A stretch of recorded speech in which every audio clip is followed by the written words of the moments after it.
Oxi, que tal alguns trenzinhos? Pois eu não quero não. Mas o que? Você nunca recusou. Pois eu não vou aceitar nada de você enquanto você não me ensinar como fazer. Você tá exigindo transferência de tecnologia? Tá bom. É isso mesmo, de agora em diante. Tá bom? Mas é claro, já tava na hora de você fazer isso. Fala pessoal, Pedro Daher aqui mais uma vez. E hoje nós vamos falar de um assunto muito bacanérrimo, mas antes disso eu preciso admitir uma coisa aqui. Eu cometi um equívoco. Vocês lembram desse vídeo aqui que a gente falou sobre a vinda dos trens chineses no Brasil? Que era muito bom a questão dos investimentos chineses, mas um problema era que não tinha transferência de tecnologia? Então, se você não viu esse vídeo, vai lá ver. Isso era uma coisa que tava faltando muito no Brasil e a gente bateu muito nessa tecla. E aqui eu quero agradecer ao Diego Pautasso que me deu esse toque e que inclusive é o tema desse vídeo aqui, hein? A transferência de tecnologia não só é importante, como ela já está acontecendo. E pô, esse é um assunto que vocês já estão ficando careca de saber. Inclusive, isso daí é um problema, tá? Tu sabia que metade dos homens começa a perder cabelo antes dos 35 anos de idade? Calma, não precisa ficar checando agora, não. Meu Deus, deu uma chance a um careca, amém. Mas se você tá vendo os primeiros sinais de calvície, a solução pra isso é a Manual. Uma plataforma de saúde que te conecta com especialistas dessa área aqui. Para iniciar o processo é muito simples. Você acessa o site, preenche um questionário de saúde online, passa por uma avaliação de um médico especialista credenciado e, se recomendado o tratamento para o seu caso, você receberá o tratamento personalizado com frete grátis diretamente na sua casa e numa caixinha bem discreta. Porque ninguém sabe que você tá ficando calvo. Acesse o QR Code na tela e utilize meu cupom OIPEDRO para ter 40% de desconto no seu primeiro pedido com frete grátis. E aproveita porque o desconto é por tempo limitado, hein? A calvície é genética, mas tratá-la é uma escolha. E a melhor escolha para te ajudar nisso é a Manual. E agora, voltando pro vídeo. Então eu vou começar a exigir transferência de tecnologia em cada contrato nosso, beleza? Tem certeza? São muitos contratos. Vai exigir em todos individualmente? E tu quer que eu faça o quê? Que eu centralize tudo numa coisa só? Que eu crie um centro de transferência de tecnologia entre Brasil e China? Eu postei esse vídeo criticando a falta de transferência de tecnologia e pouco tempo depois, essa notícia me aparece. Brasil e China acertam detalhes para criar centro de transferência de tecnologia. Que beleza. Vamos explicar o que está acontecendo. Esse centro de transferência é um projeto novo que está para ser estabelecido e ele é um acordo bilateral entre Brasil e China. E mesmo sendo um projeto muito novo, a gente já vem vendo exemplos de coisinhas acontecendo. A CRRC, que é uma estatal gigantesca fabricante de trens, anunciou a abertura de uma fábrica em Araraquara, São Paulo, com investimento inicial de 50 milhões de reais para 2026. E o que isso implica é que para esses trens serem fabricados aqui, eles vão trazer todo o maquinário, todo o processo de produção e o mais importante de tudo isso, o conhecimento técnico. Interessante, hein? Não, mas pera lá, para tudo, calma aí. Por que o Brasil precisa de transferência de tecnologia para fabricar trem? Não sei se vocês sabem, mas o Brasil já produzia os seus próprios trens há pouquíssimos anos atrás. Então, o que aconteceu? Verdade, essa eu não entendo. Você já produzia seus próprios trens há muitos anos atrás. Por que parou de repente?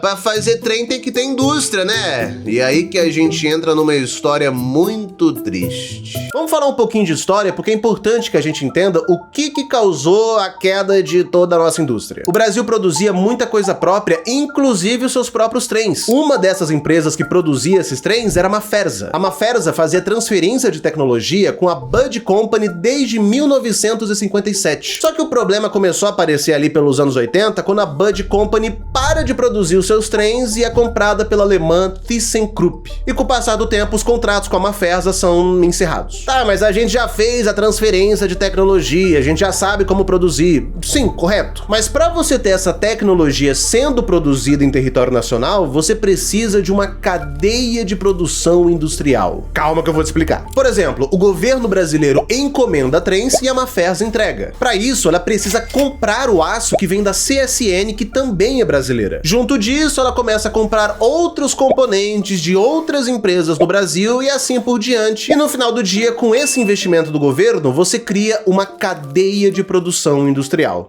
Entendeu? Então, beleza, a gente já fez a transferência e a gente tem a indústria. Qual que é o problema, então? O problema é que nos anos 80, o nosso governo ainda era ditadura militar. E diferente de outros países já industrializados, os nossos militares não tinham uma visão de longo prazo de nação. A ideia era sempre ter o máximo de retorno financeiro no menor curto prazo possível. Todo investimento do governo era baseado no investimento gringo, no capital estrangeiro. Quando esse investimento que vem de fora para de entrar, os militares abandonam tudo.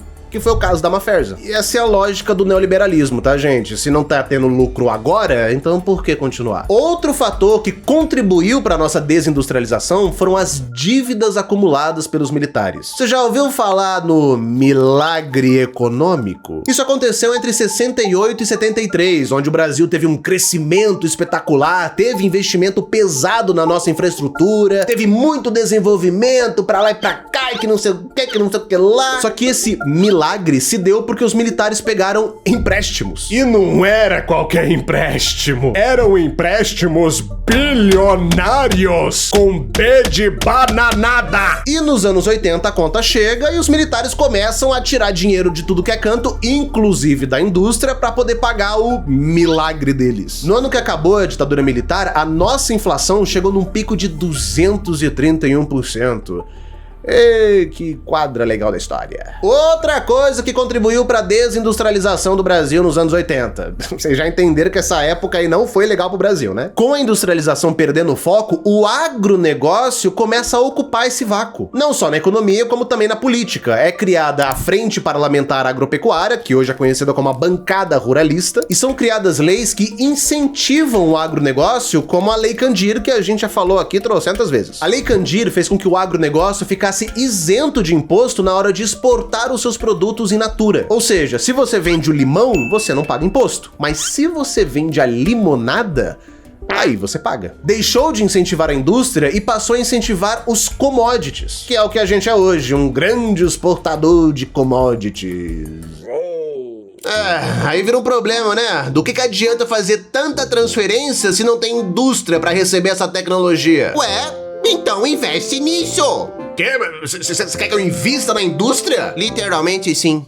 Mas é que o agro, o agro não sei se vai gostar, sabe? Eles já lucram tanto todos os anos com commodity, eu não acho que é uma boa ideia. E nada desse dinheiro fica com você. Vamos lá, Bashi, tem que pensar nos seus setores estratégicos. Mas também investir na indústria sai muito caro e também demora. E você acha que a minha industrialização foi barata? Que aconteceu da noite pro dia? Você é país grande, tem que ter visão grande. Não basta a gente só ter transferência de tecnologia se não tem aonde a gente aplicar. É preciso que exista uma indústria nacional. Mas a boa notícia é que isso aí tá voltando aos poucos. O atual governo, por exemplo, lançou a Nova Indústria Brasil e já investiu uma baita grana para reindustrializar o país. E um detalhe crucial é que um dos mecanismos centrais dessa nova indústria é a transferência de tecnologia. Então, show! E que também vai ser muito importante pra gente contratar os nossos próprios engenheiros, pelo amor de Deus. Tem um monte de engenheiro brasileiro que se forma aqui, não tem onde trabalhar e, sei lá, vai trabalhar na China, por exemplo. E uma outra coisa que o Diego Pautasso levantou pra mim foi: o Brasil tem capacidade pra absorver essas tecnologias? E a resposta é sim. Em alguns setores. Tem uns aí que tem que melhorar um pouquinho. No nosso setor ferroviário, mesmo estando estagnado, a base ainda existe. E nós temos hoje empresas como a Marco Polo. Na agricultura nem se fala, né? A gente tem a Embrapa, temos universidades especializadas, então nós temos sim um campo muito vasto para receber mais tecnologia agrícola. Até no campo nuclear, nós temos Angra 1, Angra 2... Angra 3. Temos nomes importantes como o Almirante Otton, que é o pai do programa nuclear brasileiro. Então, assim, até pra isso a gente tem espaço. Mas tem outras áreas que a gente tem que criar capacidade. Por exemplo, o Brasil hoje tem uma das maiores reservas de terras raras do mundo e nós não sabemos como processar. Ainda. Mas ainda assim, com tudo isso que a gente falou, que é show de bola, ainda existem as problemáticas. Essa nova indústria Brasil, ela é uma política pública de governo. Isso quer dizer que o próximo governo que vier e não for o atual, ele pode, num estalar de dedos, acabar com todo o programa. Nós termos um futuro presidente que seja mais ligado ao agronegócio e queira manter essa coisa do agroexportador, não é uma coisa impossível não, tá, gente? E eu não tô falando aqui pra gente eleger o Lula e o PT de novo, e de novo, e de novo, até porque o Lula também já tá bem vovozinho assim, então, né? O que deveria ser feito seria a criação de formas pra manter uma continuidade política. E aí as soluções poderiam ser, sei lá, elevar essa política pública de governo pra uma política de Estado, ou uma reforma industrial, ou, sei lá, outras maneiras. E não só isso, Bashi, tem que aprender a negociar. Mas não tem ninguém que saiba negociar melhor do que eu. Então vamos testar. Olá, Bashi, estava pensando em fabricar meus trenzinhos no seu país. Tá bom. Quer dizer, tá bom? Contanto que siga as minhas exigências. Ai, eles aprendem tão rápido. E pra finalizar esse vídeo, um tópico importante. O Brasil tem que saber negociar, tem que saber exigir aquilo que for estratégico muito mais do que for lucrativo. Existe uma diferença porque, pô, se a gente for falar de lucrativo, o Brasil pode vender a Amazônia inteira e ficar rico. Só que isso não nos dá nenhuma autonomia, muito pelo contrário. A gente acaba virando o estratégico de outros países. Um caso real, por exemplo, foi o que aconteceu na Bacia de Santos. Em 2022, o governo anterior foi lá e vendeu uma parte da Bacia de Santos para BP Petroleum do Reino Unido para que eles explorassem aquele petróleo dali. E agora os caras fizeram a maior descoberta de petróleo da história e vai ficar só para eles.